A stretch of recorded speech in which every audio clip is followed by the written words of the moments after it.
তাহলে তোমার বোনের সামনে আমি মুখ দেখাতে পারবো বলো দিনি? আসো আসো উঠি বসো। আচ্ছা ঠিক আছে। এই মাহি, তুই ভোগে বস। আরে বুড়ি ভোগে বসলে অসুবিধা হবে না।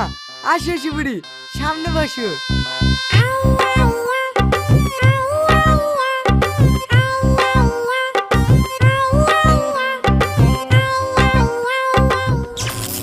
La la la la la la la la la la la la la la la la la la la la কি হলো চলেন? হ্যাঁ হ্যাঁ